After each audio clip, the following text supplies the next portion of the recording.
Hello humans, I have once again called off from work, so here I am, once again, in bed with hEDS. So in the first two videos of this series, I talked about hypermobile Ehlers-Danlos Syndrome, or hEDS. In general, what it is, a list of my symptoms and other impacts on my life. Now, I'd like to get more specific and talk about just one symptom in each video. This time, let's talk about fatigue. I want to talk about it because it is the worst symptom, issue, result, consequence, whatever you want to call it. At least it is for me. But before I talk about its effects on me, I'd like to delve into the causes of the extreme fatigue often seen in hypermobile Ehlers-Danlos, and for that, I need toys. Here we have my little green truck with a piece of string attached to it, and here we have my little red truck with a piece of rubber band attached to it. Now, we put them on a table with a little bump.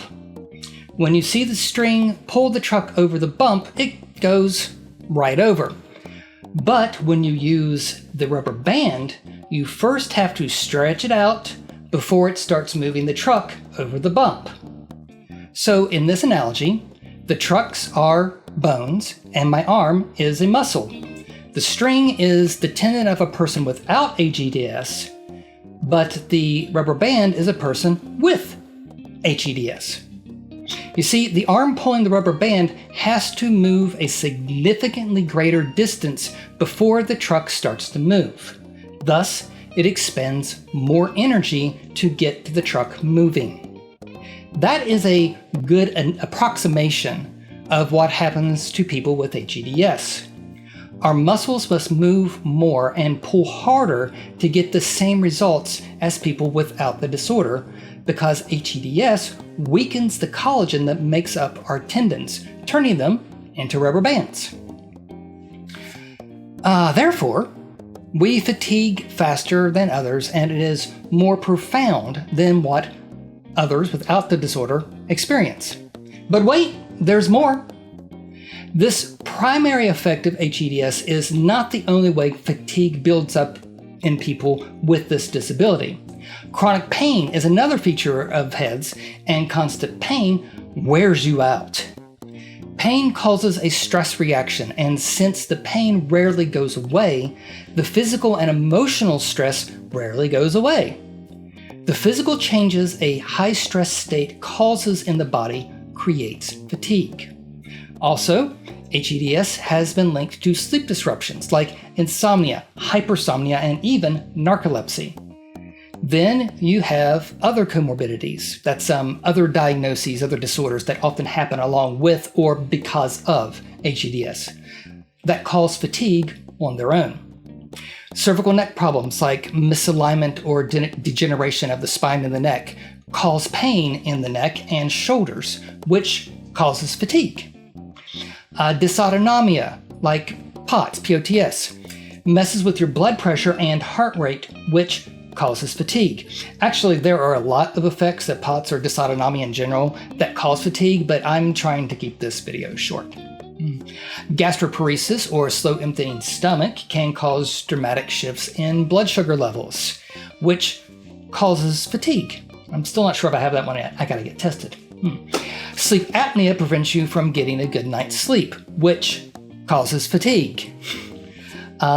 Reflux disorders like GERD and what I have, LPR, involve stomach acid moving into your throat while you sleep, preventing you from getting restful sleep, which causes fatigue. There's a theme here, I swear. Dystonia, that's the involuntary muscle contractions that cause repetitive or twisting motions, keeps your muscles engaged, and that causes fatigue.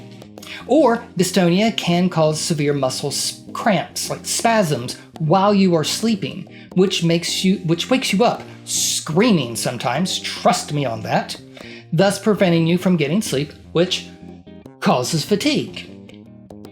Then there are the headaches, migraines, occipital neuralgia, and trigeminal neuralgia, all have fatigue as a significant symptom.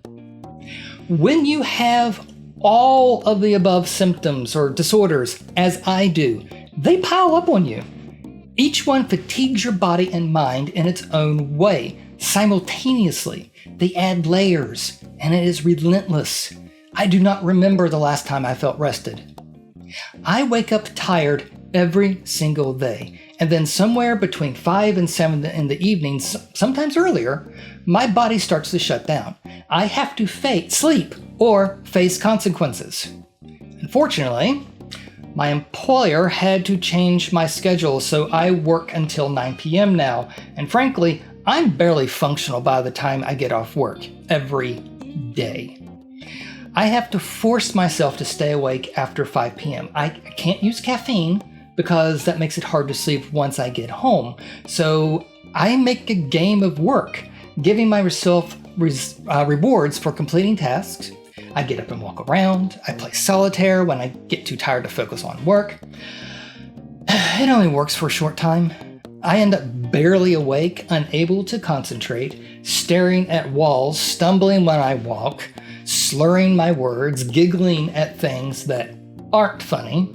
Frankly, I'm surprised some patron hasn't reported me for being drunk at work yet. But it's not fun. I'm absolutely miserable every night. It disrupts my sleep when I force myself to stay awake like that. Sometimes I can't sleep until late, like 2, 3 in the morning. Sometimes I come close to driving off the road on my way home because I can't stay awake, and as soon as I get home, I'm out. These sleep disruptions go into my weekend, so I might stay awake for a couple of days at a time, or I'll do nothing but sleep or at least rest on my days off. I have to call off sometimes because I'm just too exhausted to make it to work. When I get serious fatigued, I'm more likely to injure myself because I have to pay attention to how I'm moving, or I'll throw things out of joint simply by walking. And that's hard to do when you're less able to concentrate because you're tired, which causes me to call off more. As I miss more and more rest throughout the week, the fatigue worsens each day. As the fatigue worsens, so does the pain I experience, because fatigue lowers the pain threshold, and more pain causes more fatigue. I'm on a fatigue downward spiral, and I do not know how low it will lead me. My work schedule puts me in a dangerous situation reasonably often because it forces me to deal with my disability in a way I shouldn't, and it also forces me to miss working that schedule. I understand why they have you on this schedule. They don't have anyone else to work it because we are understaffed at the library. It's not malicious. They're not trying to kill me. The feeling I'm dying because my job is ignoring my disability is just incidental. As I've said in other videos, I have a mild presentation of hEDS. This level of fatigue has only been with me for the last few years, 2, 3, maybe 4. Others with the same disability experience even greater levels of fatigue at much younger ages. My 18-year-old kid uses a wheelchair because of the fatigue they experience. They can still walk, they just get so tired doing it. There are others out there whose fatigue is even worse than theirs. So, if you know someone with hEDS, please understand that when they talk about being tired or not as social as you would like them to be because they want to go home and sleep, they're dealing with something disrupting their life. It's not in their head. It's not about getting more sleep. They are working very hard just to live an everyday life. Please consider that. Also, please consider this. Thanks for watching my channel. Please click like, share, and subscribe, and check out my other titles. Have a question for any show? Send it to questions@addisonsagenda.com. On my website, addisonsagenda.com, you can learn about booking me to speak at your event and much more. All money made from speaking, videos, or through a GoFundMe goes to help with the medical bills my kid and I have due to hypermobile Ehlers-Danlos Syndrome. The link to the GoFundMe is below, as is a link to the Ehlers-Danlos Society, where you can learn more about EDS. Thanks again for watching. Peace and long life.